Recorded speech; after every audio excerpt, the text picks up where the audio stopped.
बहुत समय पहले जब लॉर्ड कृष्णा द्वारका में राज्य करते थे, उसी समय उत्तर दिशा में पहाड़ों के बीच एक सुंदर क्षेत्र था। आज उसे जम्मू के नाम से जाना जाता है।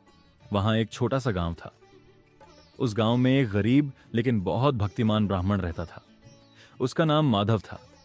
माधव बहुत गरीब था, लेकिन उसके दिल में भगवान कृष्ण के लिए अटूट प्रेम था।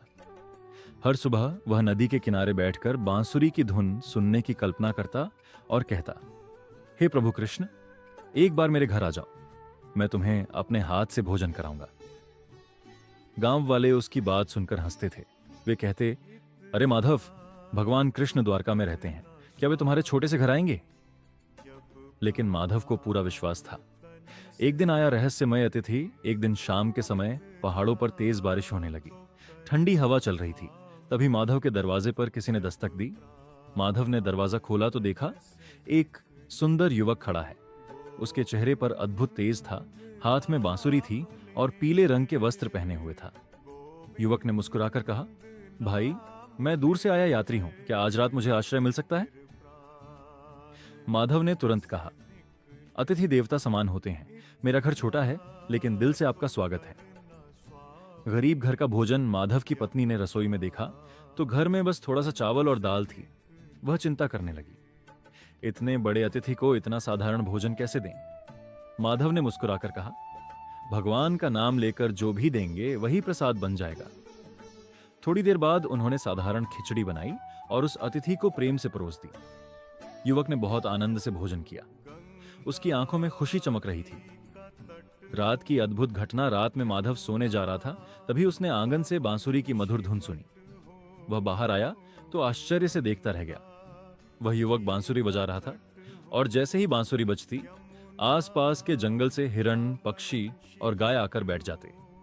पूरा वातावरण दिव्य हो गया। माधव के मन में विचार आया, यह साधारण मनुष्य नहीं हो सकता। सच्चाई का पता अगली सुबह माधव ने उस युवक से पूछा, प्रभु, आप कौन हैं? आपकी बांसुरी की धुन सुनकर पूरा जंगल शांत हो जाता है। युवक मुस्कुराया। फिर उसने धीरे धीरे अपनी असली पहचान प्रकट की। वह कोई साधारण यात्री नहीं था, वह स्वयं लॉर्ड कृष्णा थे। माधव यह सुनकर स्तब्ध रह गया। उसकी आंखों से आंसू बहने लगे। वह तुरंत कृष्ण के चरणों में गिर पड़ा और बोला, प्रभु, मैं तो एक गरीब भक्त हूं, आपने मेरे घर आकर मुझे धन्य कर दिया। कृष्ण ने माधव को उठाया और कहा, माधव, मैं तुम्हारी भक्ति की परीक्षा लेने आया था। तुम गरीब हो, लेकिन तुम्हारा दिल बहुत बड़ा है। फिर कृष्ण ने कहा, मांगो, तुम्हें क्या चाहिए? माधव ने हाथ जोड़कर कहा, प्रभु, मुझे धन नहीं चाहिए, बस इतना आशीर्वाद दीजिए कि मेरा मन हमेशा आपके चरणों में लगा रहे। कृष्ण माधव की भक्ति से बहुत प्रसन्न हुए। उन्होंने आशीर्वाद दिया, आज से इस गांव में कभी अन्न की कमी नहीं होगी। कहते हैं उसी दिन से उस क्षेत्र की भूमि बहुत उपजाऊ हो गई। लोगों की गरीबी दूर होने लगी। धीरे धीरे यह कथा पूरे क्षेत्र में फैल गई। लोग दूर दूर से इस स्थान पर आने लगे और कृष्ण की भक्ति करने लगे। जाने से पहले कृष्ण ने माधव से कहा, याद रखो, मुझे बड़े मंदिरों या महलों में नहीं, सच्चे भक्त के दिल में स्थान मिलता है। यह कहकर कृष्ण धीरे धीरे प्रकाश में विलीन हो गए। माधव वहीं खड़ा रोता रहा, लेकिन उसके चेहरे पर खुशी थी, क्योंकि उसे अपने जीवन में भगवान के दर्शन मिल चुके थे। सच्ची भक्ति धन से नहीं, दिल से होती है। भगवान हमेशा अपने भक्तों की पुकार सुनते हैं। प्रेम और विश्वास से असंभव भी संभव हो जाता है।